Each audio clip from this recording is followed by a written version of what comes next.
Greetings, ladies and gentlemen. Welcome back to another episode of whatever I decide to call this. I think I decided to call it the Melville Pembrokehurst Show at one point, but honestly, at this point, I have no idea what is going on.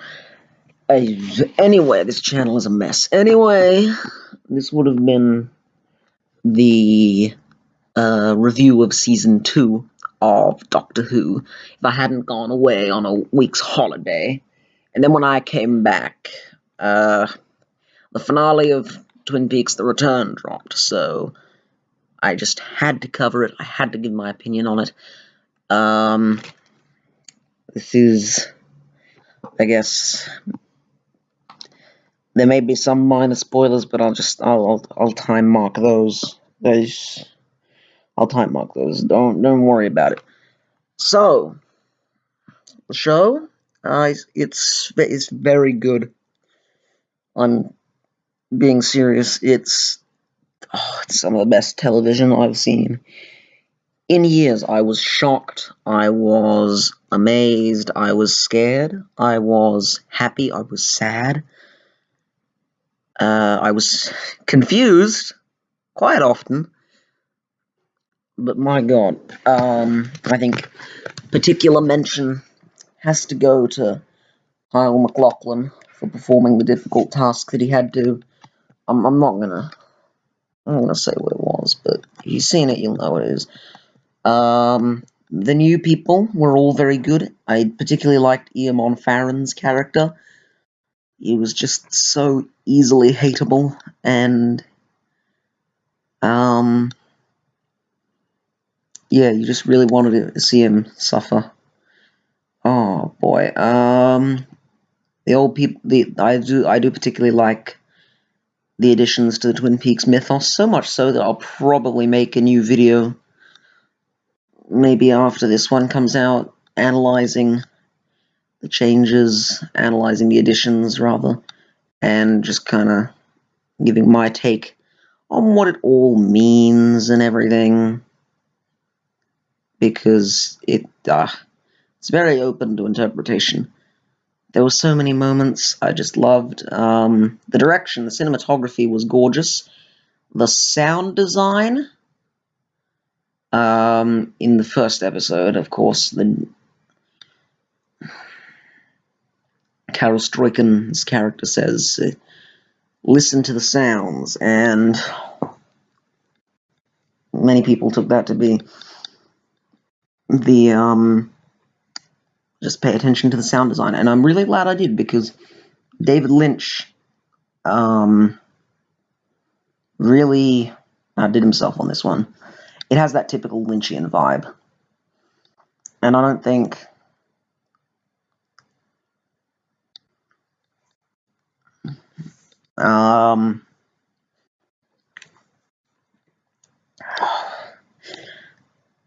I was never expecting the old Twin Peaks vibe, because that's not David Lynch's style. And I saw some people complaining about the fact that it's not Twin Peaks. It doesn't have the vibe of the old Twin Peaks. And I'm like, well, to be fair, this new series is a David Lynch's project, almost exclusively. He directed it, he co-wrote it, he made the sound design, he did pretty much everything, really. The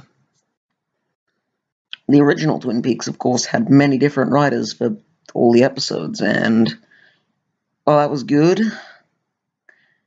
I always wanted to see a bit more of what David Lynch could do, and of course, network television restricted him back then, so I think Showtime was the best place he could be for this, because otherwise,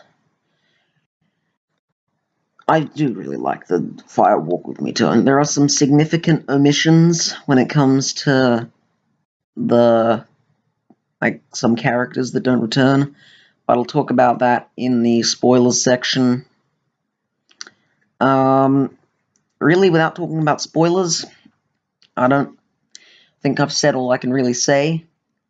So if the following bit is probably going to contain spoilers, so you are warned. Yeah. Just warning you. Yeah, there'll probably be like one of them card things that replaces annotations and is really crap, but it's a system, so it's the only way I gotta do it, so you can read. Who cares? I'm sure you can read. So anyway, I'll wait, you can skip. Okay, they're gone now. Wow. I think favorite episode was finale and the opening, because they were just supremely great. Close runner-up, part 8. No, I'll put part 8 in the top 3 up with them. They're all equal. The other episodes, of course, are all good. But really, I think those ones are amazing. And let's talk about part 8. Wow.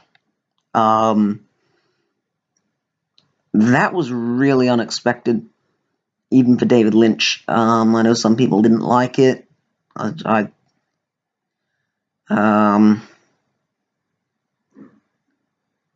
I really enjoyed it, because it's just David Lynch being David Lynch. But it's not just weirdness for the sake of weirdness, like you might think the first time around.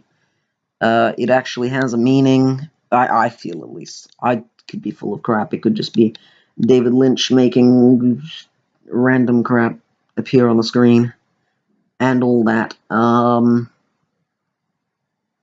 But it was really great. I loved it. New additions to the mythos and everything. All good. Character Richard Horn, like I said earlier, Eamon Farron. Oh my god. Such a great villain. And Kyle MacLachlan as 3 different characters. Granted, only one of them is only technically in a few scenes, but but I'm serious, because if you do actually go back to the original Twin Peaks, you will notice there are a few times when Kyle MacLachlan's acting is kind of... it's a bit off for how a human being would talk. I guess that's supposed to contribute to the whole... that's because of the whole Cooper doesn't seem to be quite right in the head. But, I mean, sometimes it can be hard to confuse weirdness with bad acting. But he's really come quite far, because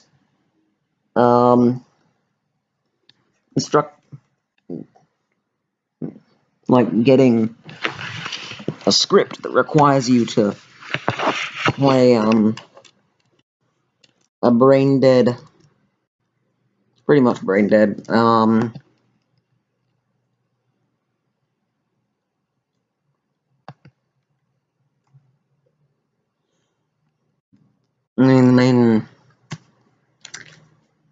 god, what am I trying to say? The main idea. He got the main idea, but he also, you really think about it, he did it. He could have gone and made the main theme just like, oh, I'm overstating it, blah, blah, blah, blah, but it's just kind of downplayed to a good extent. Like, not too much. Same with his portrayal of Mr. C. If you look at Mr. C's behavior at the end of,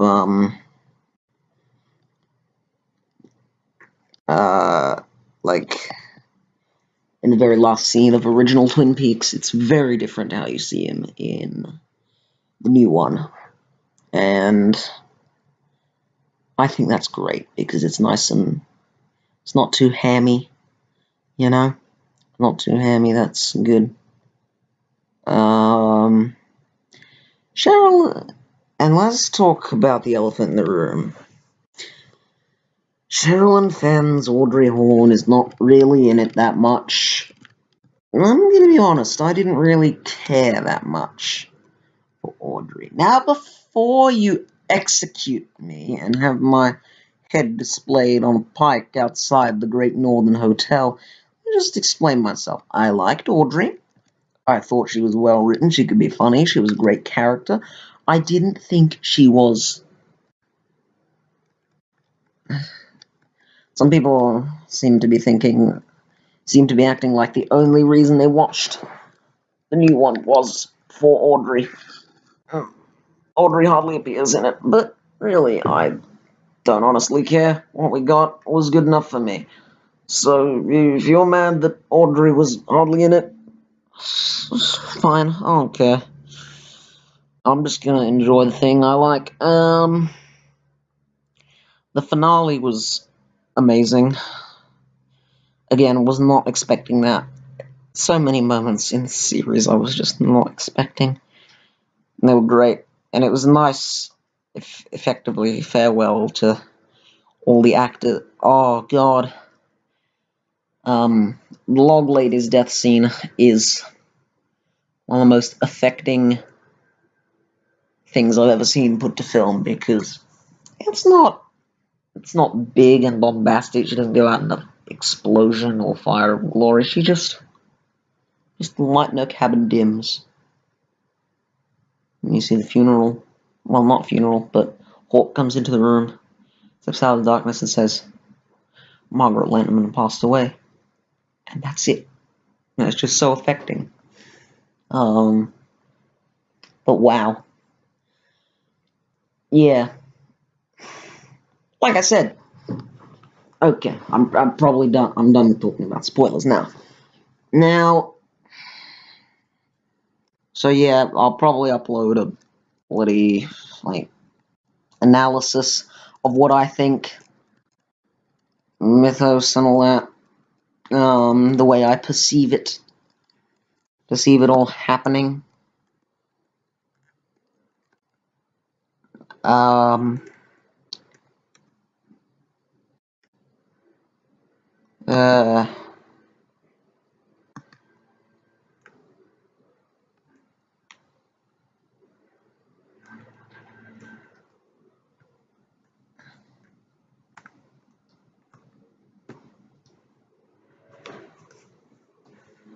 yeah, that'll be up soon, probably. Sorry for the dead air. I'm just a bit tired, so I will see you next time when I want to make a video, when I get motivation. You know how this works. I don't think you need anything explained to you. You're smart. You can figure it out. Yeah. Okay, bye. Yeah, bye.